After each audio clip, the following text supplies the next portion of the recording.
Trump is occupied by Zionists, okay? He's completely impotent. He's completely powerless.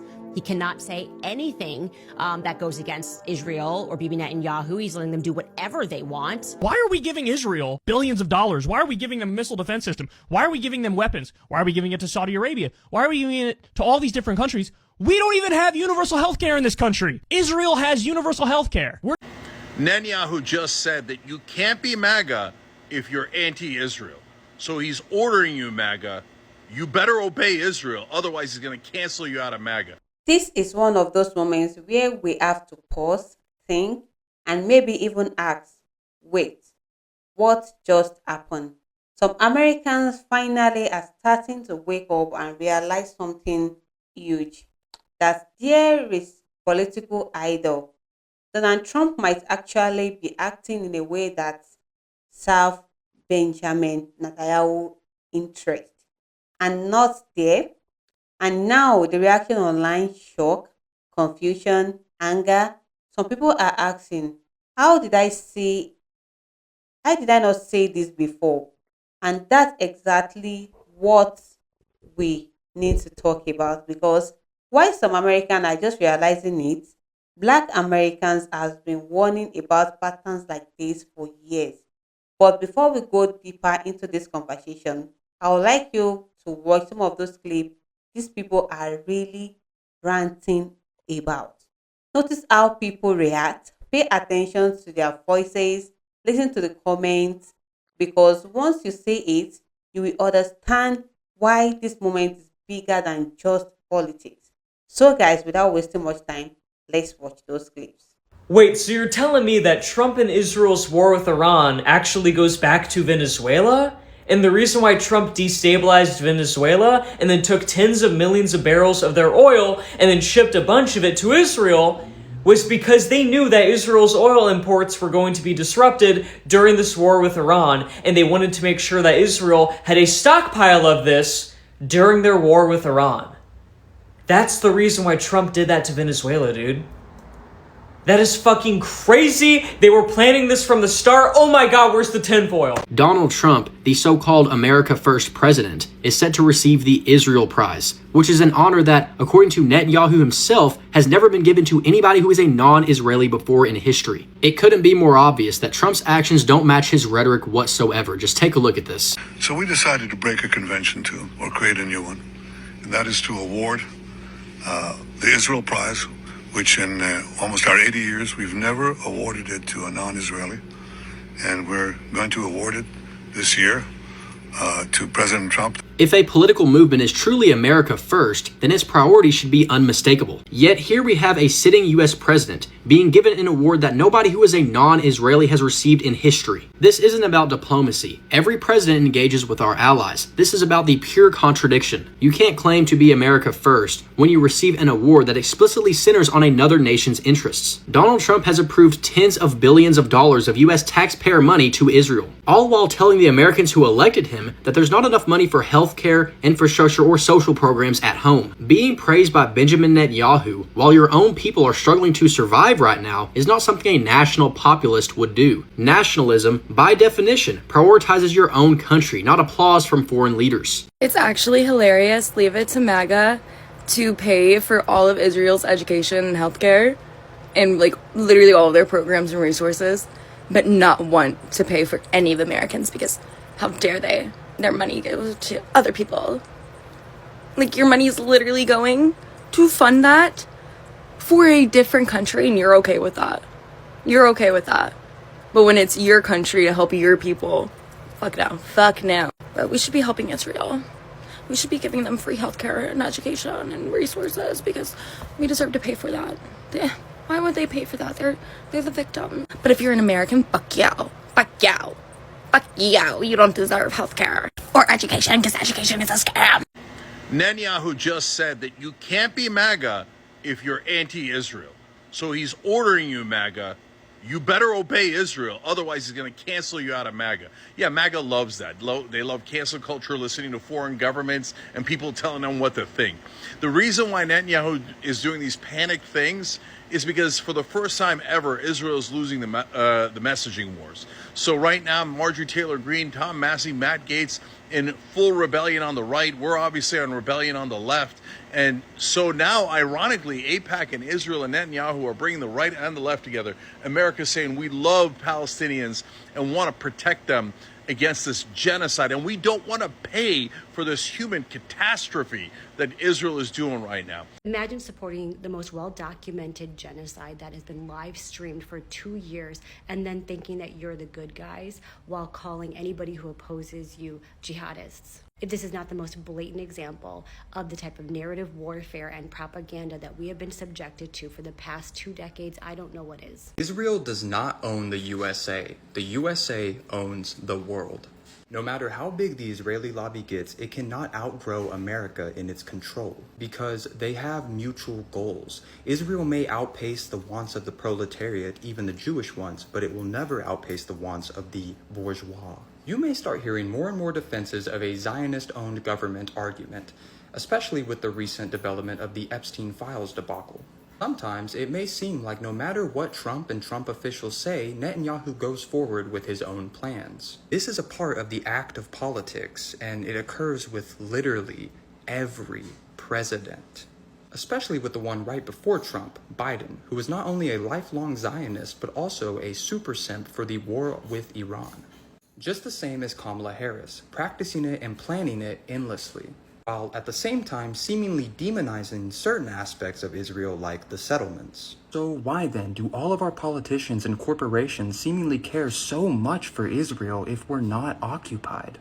Well, money and land. Palestine is a hub of ports and control over the Middle East, while also providing a strategic point for the American military, giving a benefit for the USA's allies, namely Israel, and a problem for its enemies. This genocide is as much America's as it is Israel's, and not just because we provide the weapons, it is also because we want this genocide just as much as Israel does. With a fully destroyed Palestine, we would be able to build resorts, ports, and more military bases. No cost is too high for America, and it's not Israel pushing us to spend this money or to break international law, as we've already done it before. We've broke the law, and we have spent the money.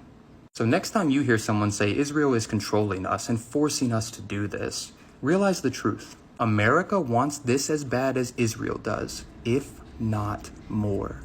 Free America from Zionism, free the world of America, and free Palestine. So President Trump has just decided that any states that are protesting Israel, that are against what's happening in Gaza, and they publicize it, they go out and protest it, he's going to cut disaster relief funding to that entire state. He doesn't care. You know, we don't live in the United States of America anymore. It's obvious to me, it's got to be obvious to you, we live in the United States of Israel. That AIPAC's dollars are paying our people more than we are, and we're living in the twilight zone. In the United States of America, if you say no to what Israel is doing in Gaza, President Trump is now going to cut funding to your state to prepare you for a disaster. What is this telling you, folks? This man don't give two shits about anybody except his bottom line. President Trump is knee deep in AIPAC. We found this all out. It's all out in the open. All the senators, all the Congress, wake up, kids. What is the world coming to? Okay, so the people that live in Israel that don't support the government, don't support what's happening, tell them to give up their houses. Tell them to give their houses back to the Palestinians that they stole them from. Tell them to move out of their illegal settlements. If they don't support the government, if they think it's wrong, they shouldn't have any problem doing that, right? What are they doing? What are they doing to stand in the way of the government? What are they doing to pressure the government to end apartheid, to give the Palestinians rights, freedom of movement? What are you doing to stop the genocide? Is it nothing? Is it nothing? Are you just very comfortable in your fancy New York City apartment? Because you don't actually care. Because you're brainwashed to hate Arabs. So to say this is really just a distraction. It's to take away from what is happening, which, whether you want to admit it or not, your country is doing genocide. Just like I, as an American, recognize and have to reconcile my government fucking paying for it.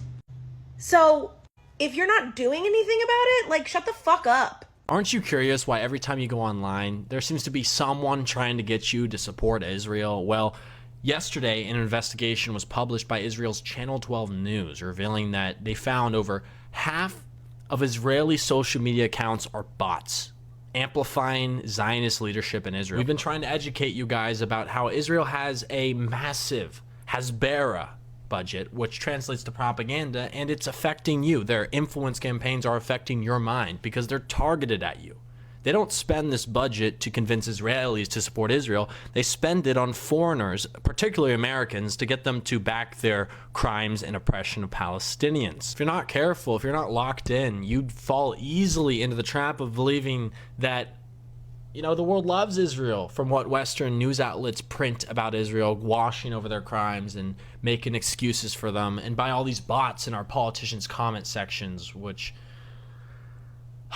Israel literally was caught paying like millions of dollars to flood U.S. politicians' comment sections with pro-Israel bots to try to like trick these politicians into believing that being pro-Israel was very popular with their audience, with their constituents. If you have been locked in this video, you're not hearing anything new from me. You know that the support for Israel. Why are we giving Israel billions of dollars? Why are we giving them a missile defense system? Why are we giving them weapons? Why are we giving it to Saudi Arabia? Why are we giving it to all these different countries? We don't even have universal health care in this country. Israel has universal health care. We're giving them money for a missile defense system when we have millions of people in this country without health care. We have 45,000 people dying every year because they don't have basic health care. What are we talking about? Our infrastructure is crumbling. Flint doesn't have clean water, and we're sending money for a missile defense system to Israel? They can't fund it themselves? Of course they could fund it themselves. We've never had a friend, even close, a friend, as President Trump in the White House. Thank you.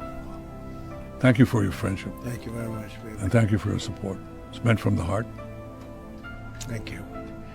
You've been a great friend, and I've been a great friend to you and to Israel, and it's been my honor.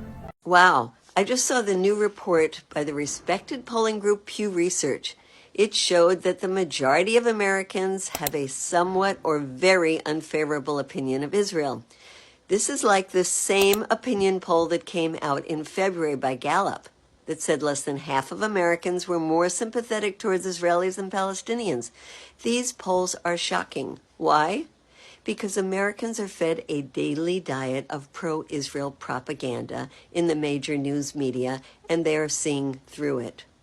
You know what was most interesting about this new poll? The changing attitude of Republicans under 50. The majority of older Republicans still have a positive view of Israel, but not the ones under 50. This is a major shift.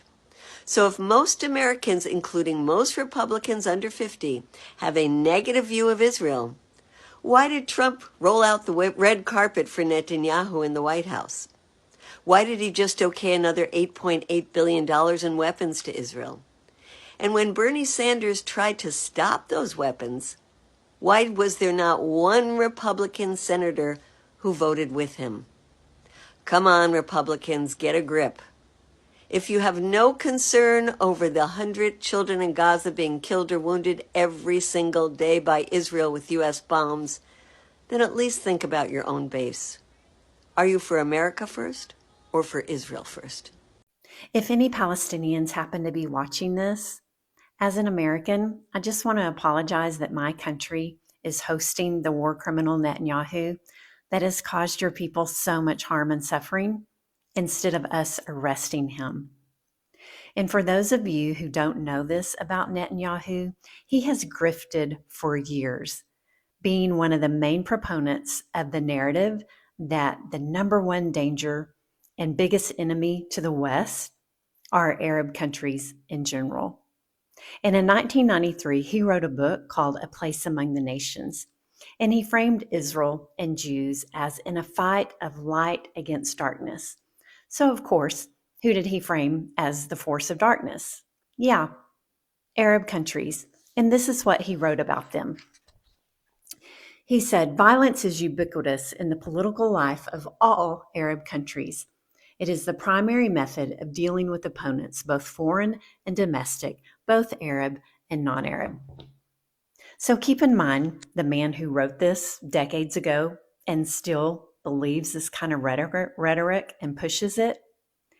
Last year, he bombed 7 countries. So this is such an example of how many Zionists, like everything they accuse other people of doing, they are guilty of themselves. With them, and especially Netanyahu, every accusation is a confession. I don't know if y'all forgot, but Donald Trump regularly hangs out with Netanyahu. Yes, the Prime Minister of Israel that's committing a genocide right now. That is who Trump is allianced with. That is his bestie that he hung out with personally on New Year's. Them two and their wives went into 2026 together. They kissed right next to each other. So no, we should not be giving Donald Trump any other countries to run. While I am game any day to overthrow the dictator of Venezuela, it just should not have been Trump. And if you don't want to hear Americans speak on this, then you certainly don't want our fingers in your government. Israel is now in control of the U.S. armed forces because of the quote Mr. Trump gave, which goes, "It'll be a mutual decision with Netanyahu when the Iran war ends."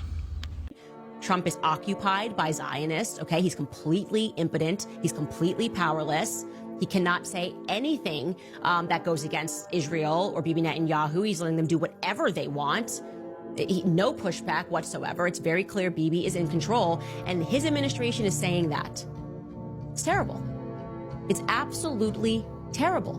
But this was the plan, okay? This was the plan. And we have to stand up to this, guys. We have to fight this tooth and nail. The reason they're doing this, obviously, is because they can't win in the free markets. People are, as Megan said, people that are under 30 are anti-Israel. So that means the future of America is anti-Israel. So what they're going to try to do is to pass speech laws, Bolshevik speech laws. They're going to arrest us for saying that we don't support Israel, something that Charlie was passionately against. If it is true that the Americans basically did it because Netanyahu forced them to do it, and Netanyahu played Trump, then that makes even less sense for us to do it. Because then we're not just getting played by Trump, we're getting played by Netanyahu and the Israeli government. And this is one of the greatest kind of, mysteries of this entire thing is we said, I remember when Trump came in and, we talked a lot about the pressure that Trump might be able to bring to bear to get Netanyahu to agree to a ceasefire in Gaza, which sort of happened, although some people will say, it's only a partial ceasefire, it's not really holding, the Israelis are still doing very bad things. Okay, there was an argument about that. What has become clearer and clearer is it's not Trump who can get Netanyahu to do things. It's Netanyahu who can get Trump to do almost whatever he wants. Netanyahu has wanted to do this, attack Iran in this way since the late 1990s. Yeah. And by the way, he's been warning that the Iranians have been on the verge of a nuclear missile since the late 1990s. So I'm not sure we should be necessarily crediting or outsourcing our military assessment on that matter to Benjamin Netanyahu, because if he were right, Tel Aviv would have been flattened about 100 times by now by an Iranian nuclear bomb. But anyway, Netanyahu has tried to get every American president since the late 90s, Clinton, Bush, Obama, Trump, one Biden, to do this. None of them have done it.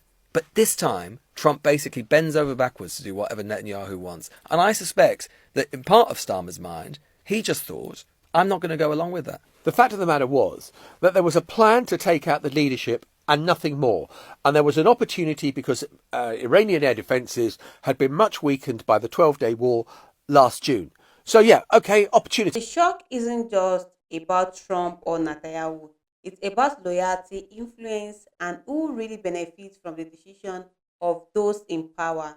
Some Americans are realizing too late that policy and actions have consequences, and those consequences might not align with their interest at all.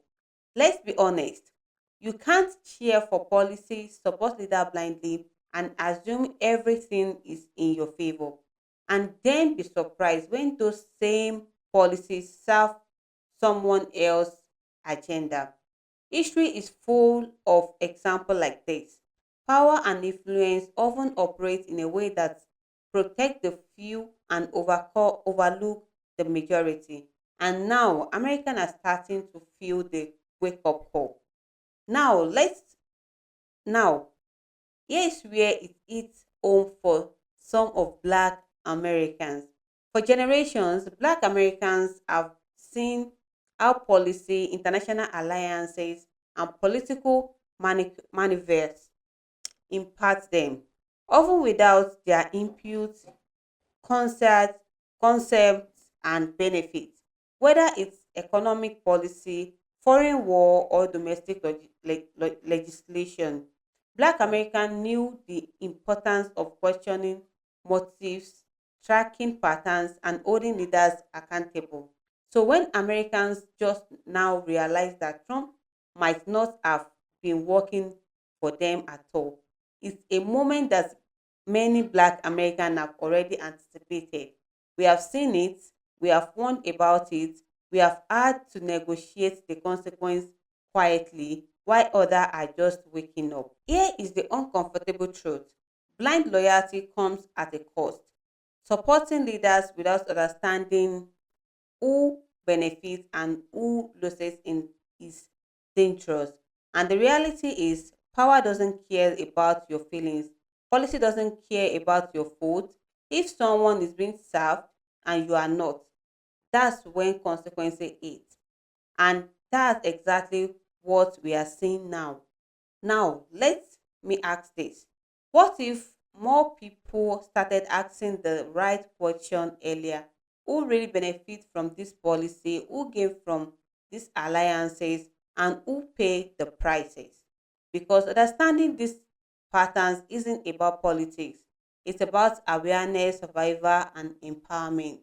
Black Americans have been analyzing this for decades, and it's only now that some Americans are catching up. The big takeaway: this is bigger than just one leader or politics. It's about influence, accountability, system of power, who really holds sway over decisions that affect millions. And here is the lesson: never assume loyalty equal benefit. Just because someone claims to work for you doesn't mean they do. At the end of the day, this isn't just a story about Trump and Netanyahu. It's about pattern. It's about recognizing whose interests are prioritized. And it's about not waiting until it's too late to understand the bigger picture. For Black Americans, this is a familiar lesson. For others, this is a wake up call. So when you see headlines like American finally realized that Trump is working for Benjamin Netanyahu, don't just see it as a political gossip, see it as a lesson in awareness, accountability, and consequences, because the world is watching, the system is moving, and history is keeping scores. So let me ask this from you: do you think America woke up too late, or is this just the start of a bigger conversation about influence and power? Drop your thoughts in the comment below, and if you want more raw, unfiltered, and eye-opening reaction like this, make sure you like this video, share, and subscribe, because on this channel we don't just react, we break down the story behind the story, uncovering truths others ignore. Trust me, the conversation is far from over. Thank you for watching, and I will see you all in my next video.